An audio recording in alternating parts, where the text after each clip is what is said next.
temples of ancient Greece were the largest and most beautiful buildings because Greek life was dominated by religion. Greeks had three different architectural orders: Doric, Ionic, and Corinthian. The style people would use depended on the purpose of the building and where it was being built. The most famous example of the Greek architecture is the Parthenon. In the 17th century, the Turks conquered the Greeks and used the Parthenon to hold ammunition. By accident, an explosion occurred and took the roof off. An example of the Doric style is the Parthenon. An example of Ionic style is the Temple of Athena Nike. An example of Corinthian style is the Temple of Apollo at Bethsaida. Many people admired Greek art and tried to copy it, like the Romans. Statues looked very realistic and proportional. Greek pottery told stories of war, daily life, gods and goddesses, and heroes.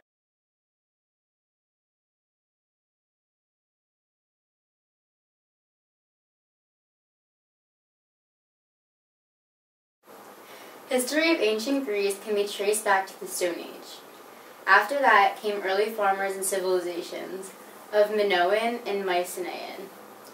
The Dark Ages followed this. In 500 to 336 BC, Greece was divided into small city-states, which consisted of a city and its surrounding countryside. In 508 BC, the democracy was instituted, but only men could vote. For more than 2,000 years, Greece was ruled by foreigners. The Neolithic period lasted from 6,800 to 3,200 BC. The main characteristics of this era were the settlement of people and climate stabilization. People stopped traveling from region to region and permanently settled in Greece. They domesticated animals and grew plants and crops. Neolithic Grecians can be said to be the first farmers.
Zeus is the king of gods and could control the weather. His weapon was a thunderbolt.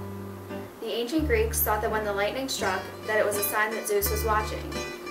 Hera is Zeus's wife and queen of gods. She's the goddess of weddings and marriages. Athena is the goddess of war, wisdom, pot-making, and wool-making. She invented the chariot. Apollo is the god of the sun, music, poetry, truth, healing, and dance. Demeter is the goddess of fertility and agriculture. Poseidon is Zeus's brother. He is the god of the sea and horses. Aphrodite is the wife of Hephaestus. She is the goddess of love and beauty. Hermes is the god of business, travel, weights, and measures, and sports. He is the messenger of the gods. It is also believed that he guided the souls of the dead to the underworld. Artemis is the sister of Apollo. She's the goddess of wild animals, childbirth, archery, and hunting. Ares is the god of war. Hephaestus is married to Aphrodite, is the god of craftworks, blacksmiths, fire, and volcanoes. Dionysus is the god of wine, strong emotions, and high spirits.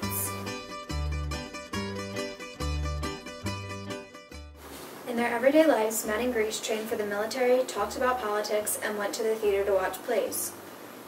These plays included dramas, tragedies, and comedies. Women weren't allowed to go to the theater, so men had to perform women roles. Women spent most of their time doing jobs around the house. These jobs included spinning, weaving, and farming. Women and girls were not allowed to do a lot of physical activities such as playing sports. Most people in Greece had some type of farming job. People picked grapes and ate them or made them into wine. Olives were picked and eaten or used to produce olive oil. Alexander the Great united the Greek city-states. Sophocles was a playwright who wrote more than 100 plays. Socrates was a Greek philosopher who developed the Socratic method. The Socratic method clarifies the concepts of good and justice. Archimedes was a popular mathematician. He is known for inventing his own Greek number system. Hercules was in charge of the military during the Peloponnesian Wars. He was also in charge of Athens until his death. Shoot, I read the whatever, okay.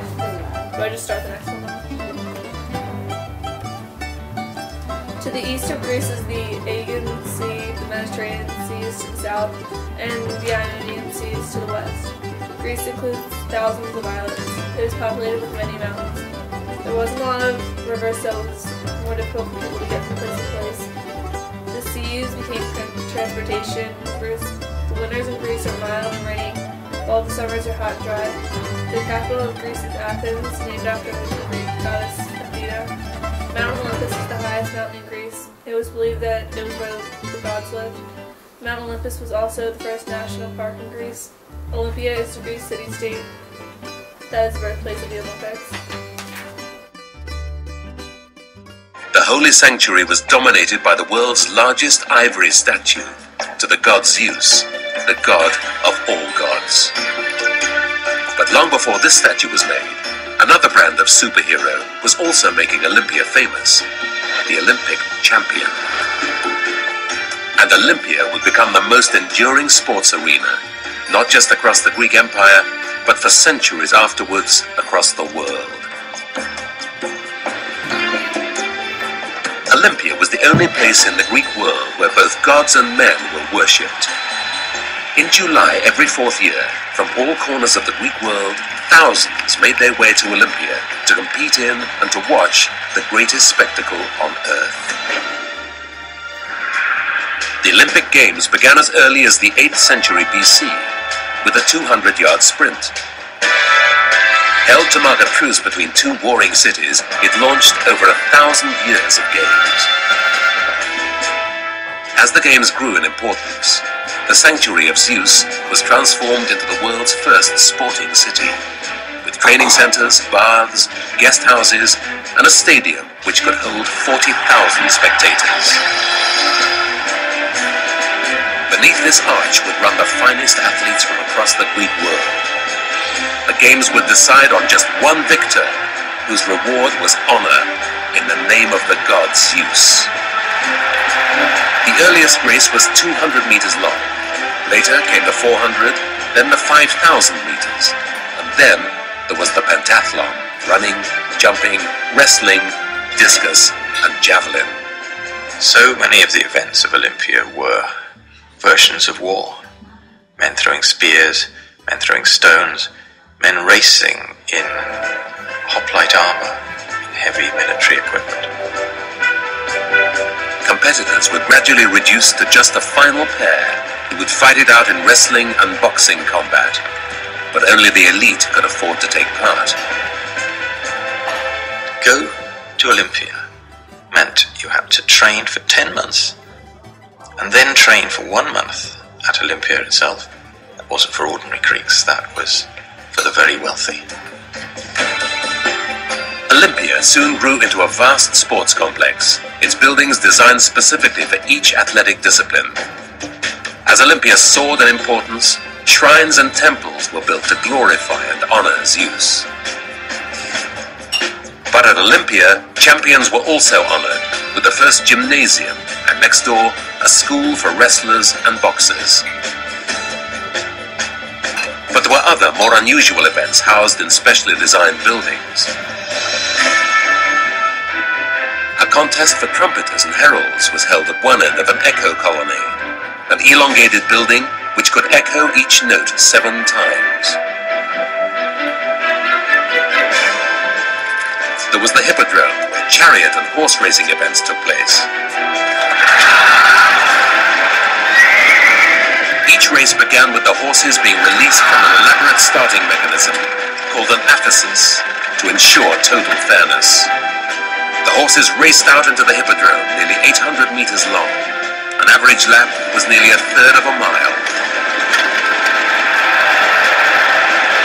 A Greek who won at the Olympic Games didn't get a medal of precious metal. All he got was a ribbon round his head, a palm branch to wave around the stadium, and an olive wreath to take home. His real reward started when he got home. He was allowed his pick of the spectacular heiresses in the town. He'd get a meal, a good meal at public expense for the rest of his life. And over it all, the fame. He would be smiled at, pointed at for the rest of his life. The winners were recorded on statues around Olympia. Their names were even used in the Greek calendar. They named their years after Olympic winners. For the Greeks, an event was dated, the year in which such and such won.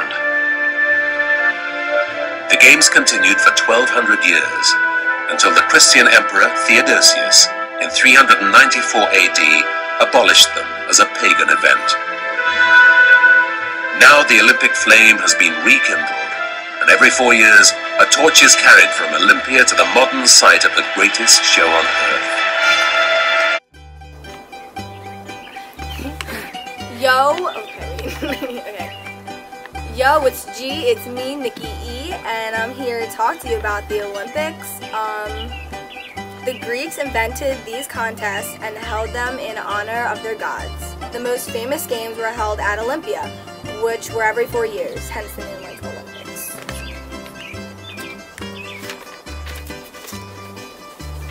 The games began in early 700 BC in honor to Zeus. The Olympic rings represented the 5 continents. The rings are interlocked to represent the meetings of Athens from all around the world. Women were not allowed to watch them though. It was 5 days with many events. The first day was devoted to sacrifices. On the middle day, 100 oxen were sacrificed in honor of their god. There were 4 different types of races. The Standium, 2 sled race, and the other type involved wearing full armor. The other events were wrestling, boxing, and pancreaton. Horse racing was a course of 6 laps around a track, and there were also chariot racing After that came sprinting, long jumping, javelin hurling, discus throwing, and wrestling. Greece also had some wars. There were also the Mycenaean are best remembered for their part in the Trojan War, which took place around 1200 BC. The Trojan War was held between the Greeks and the people of Troy. The Trojan War lasted 10 years. The Greeks won by pretending to sail away and leaving a giant horse where soldiers were hiding. The Trojans thought the horse was a gift and brought it into their city. When the Trojans were sleeping, the Greeks climbed out of the horses, opened the gates of the city, and let